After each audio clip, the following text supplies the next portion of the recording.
Dewan juri, dua sanggahan yang datang dari tim kontra. Bahwasannya satu, pada mekanisme yang dibawakan oleh tim pro belum bisa menjelaskan siapa yang membuat tes tersebut. Asumsikan bahwasannya yang membuat tes adalah dari partai politik, maka hal tersebut tidak akan merubah apa-apa dari status quo. Karena apa? Karena partai politik yang membuat tes tersebut bisa saja mempunyai kepentingan sendiri, bukan kepentingan bersama atau kepentingan negara. Lalu asumsikan saja jika yang membuat tes tersebut adalah negara, maka hal tersebut juga akan memperburuk esensi dari demokrasi. Karena apa? Karena akan terjadi standarisasi ideologi, di mana semua pemimpin wajib memiliki standar yang sama, dan itu akan merusak esensi demokrasi, di mana pemilihan akan bersifat statis dan tidak dinamis lagi. Lalu sanggahan yang kedua adalah kutipan dari tim pro, yaitu kenapa prinsip obligasi yang paling penting. Tim pro memang sudah menjelaskan prinsip obligasi adalah prinsip yang paling penting dilaksanakan oleh pemerintah, namun tim pro belum bisa menyentuh dasar pemikiran tes tersebut itu seperti apa. Seorang politikus yang lolos tes kompetisi misalnya itu belum pasti 100% bisa membuat kebijakan yang baik. Kebijakan yang baik itu seperti apa? Kebijakan yang baik adalah kebijakan yang relevan terhadap masyarakat. Contohnya seperti apa? Contohnya ketika seorang politisi itu lolos di seleksi agama misalnya dan lolos di tes kompetisi agama, namun tokoh tersebut memiliki kebijakan untuk mewajibkan seluruh warga negaranya untuk melaksanakan ibadah.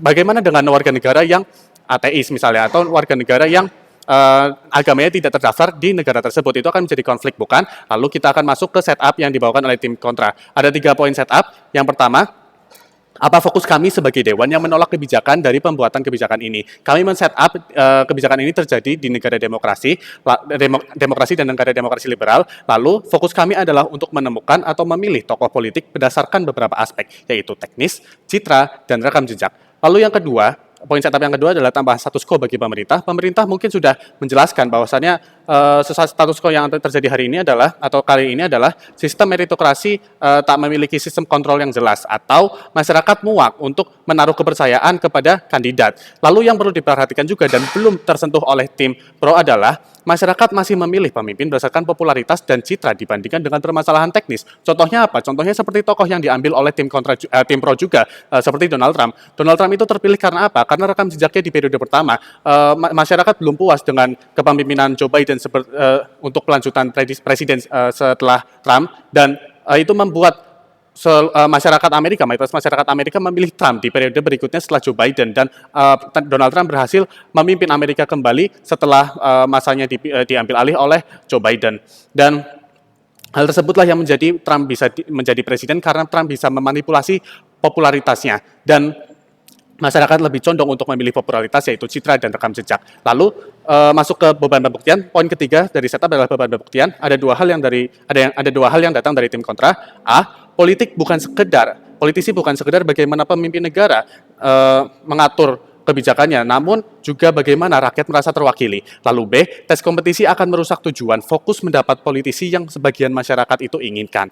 Masuk ke poin argumentasi dari tim kontra, ada 2 poin argumentasi yang kami bawakan. 1, politisi ideal adalah politisi yang dapat mewakili rasa resah rakyatnya. Ada 2 subbab. A, rakyat bisa memandang pemimpin yang relevan dengan rakyatnya sendiri dengan cara apa? Dengan cara citra dan rekam jejak. Ketika masyarakat memiliki permasalahan di suatu kelompoknya, maka mereka bisa memilih pemimpin yang juga memiliki citra untuk menyelesaikan masalah tersebut, atau memiliki rekam jejak yang sudah berhasil, atau mendapatkan solusi dari permasalahan tersebut yang dialami oleh suatu masyarakat. Lalu poin yang kedua, subbab yang kedua atau B, adapun rakyat yang mungkin memilih pemimpin berdasarkan kemampuannya, itu sudah dapat dilihat, tidak usah menggunakan tes kompetisi. Karena apa? Karena saat ini sudah ada sistem namanya gelar. Ketika masyarakat memiliki permasalahan di bidang ekonomi misalnya, dibandingkan dengan tes kompetisi yang bisa bersifat subjektif dan bisa membunuh esensi dari demokrasi atau demokrasi liberal, maka lebih baik, atau bisa juga masyarakat itu memilih berdasarkan gelarnya.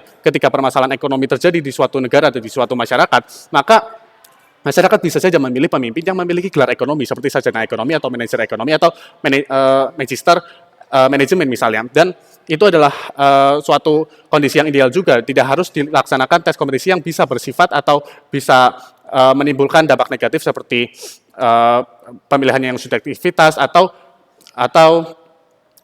kepentingan masing-masing dari partai politik. Lalu masuk ke poin argumentasi yang kedua, demokrasi akan dibunuh oleh tes kompetisi.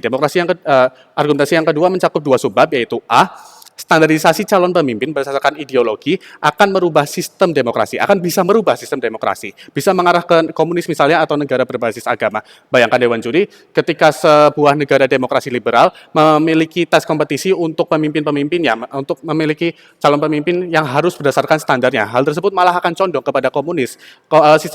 Sistem pemilihan di komunis itu seperti apa? Calon pemimpin yang ada di sistem negara komunis adalah yang sesuai dengan standar ideologinya, tidak bisa berubah dan bersifat secara statis, tidak dinamis. Ideologinya sama, lalu pemikirannya sama, karena sesuai dengan tes kompetisinya, dan itu akan merusak esensi dari demokrasi atau demokrasi liberal itu sendiri, dan akan merubah ke demokrasi, akan berubah ke sistem negara lainnya, ataupun bisa juga mengarah ke negara berbasis liberal, berbasis agama. Contohnya apa? Contohnya Vatikan.